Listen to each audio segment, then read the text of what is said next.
भारत के एक शांत और सुनसान इलाके में एक छोटा सा गांव था जिसका नाम था सिद्धपुर। यह गांव चारों तरफ से घने जंगलों से घिरा हुआ था और यहाँ के लोग बेहद सीधे सादे और मेहनती थे। इस गांव की एक खास बात थी कि यहाँ हर रात एक अजीब सी घंटी बजती थी जिसका स्रोत आज तक कोई नहीं जान पाया था। गांव के बच्चे इस घंटी की आवाज से बेहद डरते थे और हर रात जब यह बजती वे अपने माता पिता के पास जाकर छुप जाते। गांव के बुजुर्ग कहते थे कि यह घंटी गांव की रक्षा करती है, लेकिन असलियत क्या थी यह कोई नहीं जानता था। एक दिन गांव के मुखिया राम प्रसाद ने तय किया कि वह इस रहस्यमय घंटी की सच्चाई का पता लगाकर ही मानेगा। उसने गांव के सबसे बहादुर युवकों को इकट्ठा किया और जंगल की ओर चल पड़ा। राम प्रसाद और उसके साथी जब जंगल के गहरे हिस्से में पहुंचे तो उन्होंने देखा कि वहां एक पुराना और टूटा-फूटा मंदिर था। मंदिर के अंदर एक प्राचीन घंटी लटकी हुई थी जो खुद ब खुद बज रही थी। प्रसाद ने अपने साथियों से कहा, हमें इस घंटी को बजने से रोकना होगा। शायद यही हमारे गांव की मुसीबतों का कारण है।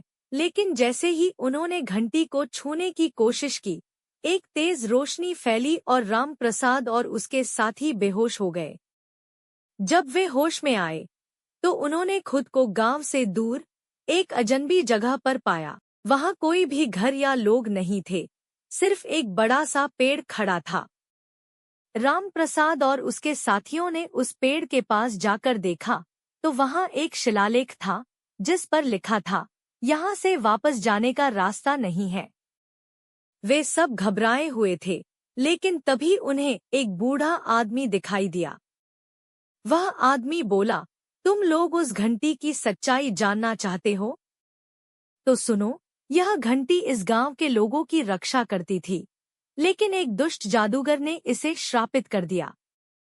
अब यह घंटी बजती है और जो इसे छूने की कोशिश करता है वह इस रहस्यमय जगह पर फंस जाता है। राम प्रसाद ने बूढ़े आदमी से पूछा, तो क्या हम यहाँ से कभी वापस नहीं जा सकते? बूढ़ा आदमी मुस्कराया और बोला, एक ही रास्ता है, अगर तुम लोग उस जादूगर को हरा दो और घंटी को मुक्त कर दो तो तुम लोग यहाँ से वापस जा सकते हो। राम प्रसाद और उसके साथियों ने साहस दिखाते हुए उस जादूगर को ढूंढने का फैसला किया। उन्होंने बूढ़े आदमी से जादूगर के ठिकाने का पता पूछा और उसकी ओर बढ़ चले। रास्ते में उन्हें कई अजीब और खौफनाक जीवों का सामना करना पड़ा, लेकिन उन्होंने हार नहीं मानी और आखिरकार उस जादूगर के किले तक पहुंच गए।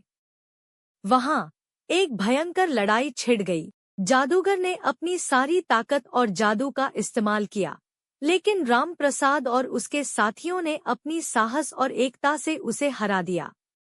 जैसे ही जादूगर मरा, घंटी का श्राप टूट गया और वे सब वापस अपने गांव आ गए। गांव के लोग राम प्रसाद और उसके साथियों का स्वागत करते हुए बोले, तुम लोगों ने हमें एक बड़े संकट से बचा लिया। अब यह घंटी हमारे लिए सिर्फ एक साधारण घंटी है। राम प्रसाद मुस्कराया और बोला, यह सब हमारी एकता और साहस का परिणाम है। अगर आपको ये कहानी अच्छी लगी हो तो लाइक, शेयर और सब्सक्राइब करके बेल आइकॉन को जरूर दबा दे। धन्यवाद।